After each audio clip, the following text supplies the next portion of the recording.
Comparative study ये है कि कहीं पोटेंसी तो नहीं हमने छोड़ दी, पोटेंसी अप डाउन करनी पड़ती है, कहीं इंटरकरंट करना पड़ जाता है दवा को, मसलन उसको एंटीसोरक दवा दी जाती है, एंटीसाइकोटिक दवा दी जाती है, एंटीसिप्लेटिक दवा चाहिए, एंटी ट्यूबरकुलोसिस दवा दी जाती है, तो फिर वो वही दवा काम करना शुरू कर देती है। लेकिन अगर सारा कुछ करने के बावजूद अगर आपका काम नहीं चलता तो फिर आपको केस रीटेक करना। आगे समझ और ज़्यादा वाज़ेह हो गया, ताकि किसी को इबहम ना रहे कि मैंने दवा दी काम, तो वो उठा के आपने पोटेंसी भी चेंज नहीं की और आपने दवाई बदल दी। तो वो तमाम मेजर्स जो हैं, वो तमाम जो इक़दामात हैं जो मैंने इंटरकरंट रेमेडी में वाज़ेह किए हुए हैं कि जब अच्छी दवा मुंतखब नहीं होगी, मुंतखब हुई दवा काम नहीं करेगी, तो फिर कुछ और भी रुकावटें उनको दूर करना पड़ेगा, पोटेंसी को अप डाउन करना पड़ेगा, और इस तरह से बहुत सारे मसाइल आपके हल हो जाएंगे। लेकिन ये सारा कुछ करने के बावजूद अगर आपका मसला हल नहीं होता तो केस रीटेक करें, दोबारा मुशाहिदा करें। ठीक है जी, हाँ ये टॉपिक पे आ जाते हैं। हमारे पास जो पहला आज टॉपिक है वो है बेसिकली एनवायरमेंटल इमरजेंसी में जो हमारे पास फर्स्ट टॉपिक है वो है frost bite.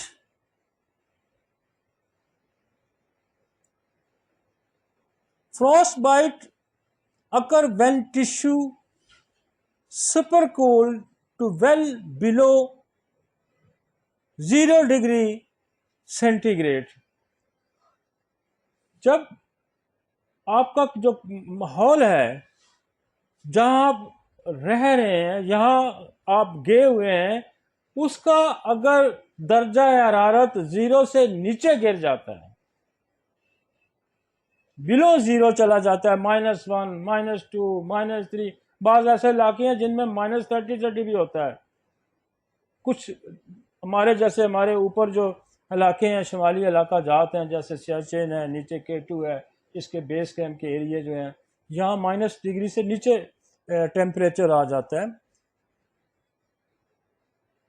Ice crystal form inside the cell and macrovascular thrombosis further compromise tissue viability. तो वो ये क्या होता है कि जो खून है आपका वो जम जाता है, कि एक आपका बॉडी का एक टेम्परेचर है, उस टेम्परेचर को जब आप मेंटेन नहीं रखेंगे कि तो जब नीचे चले जाएंगे तो वो ब्लड वेसल्स के अंदर जम जाएगा और टिश्यू जो है उनके अंदर जैसे बर्फ या क्रिस्टल बनने शुरू हो जाएंगे। जैसे बर्फ फ्रॉस्ट होता है ना, बर्फ जमना शुरू हो जाएगी ना, ये आपका ब्लड जो अंदर आपका जो फ्लूइड है ये क्रिस्टल की शक्ल इख्तियार कर लेगा। उससे क्या होगा कि आपकी टिश्यू की वो जो मूवमेंट है वो रुक जाएगी। तो जब मूवमेंट रुक जाएगी तो यहाँ पेन भी हो सकता है, ये स्वेलिंग भी हो जाएगी, रेडनेस हो जाएगी, और बाद दफ़ा आपको पता है जो बहुत ज़्यादा फ्रॉस्ट बाइट हो जाता है तो हाथ को या उस आर्गन को काटना भी पड़ जाता है, क्यों वहाँ नेक्रोसिस होकर गैंग्रीन हो जाती है। तो ये एक तो उस ऐसे एनवायरनमेंट में जहाँ आपका टेम्परेचर बिलो 0 चला जाता है, लेकिन कुछ लोग कोल्ड सेंसिटिविटी भी उनके अंदर होती है। जब सर्दियों का मौसम आता है तो हमारे यहाँ जो इन शहरों में जहाँ -0 भी नहीं जाता, 2, 3, 4 टेम्परेचर होता है, उनको चिल बैलेंस हो जाते हैं। लेकिन ये सब लोगों को नहीं होता। ये जो बात कर रहा है ये बिलो जब जाएगा तो वहाँ जो भी बंदा जाएगा उसको फ्रॉस्ट बाइट हो जाएगा। तो लिहाजा जो हाई एल्टीट्यूड्स में लोग जाते हैं या क्लाइंबिंग करते हैं या जो पहाड़ों पे जो 7000 फुट की बुलंदी पे या 8000 फुट की बुलंदी पे जाते हैं, तो उस पे फिर वो ग्लव्स इस किस्म के होते हैं जो एनवायरमेंटल ग्लव्स होते हैं, आप पूरी बॉडी को कवर करके जाते हैं ताकि कोई ऐसा, अक्सर आपने देखा होगा कि हमारे लोग जो ऊपर जाते हैं पहाड़ों पे क्लाइंबिंग करते हैं या पहाड़ों पे या चोटियाँ सर करते हैं, या हमारे फौजी जो हाई उस पे रहते हैं उनके फ्रॉस्ट बाइट हो जाता है और अक्सर उनके हाथ कोई ऑर्गन जो है ना काटे भी जाते हैं। तो ये बड़ी इमरजेंसी है, इस इमरजेंसी को होम्योपैथिक बड़ा अच्छा तरीके से डील करती है। और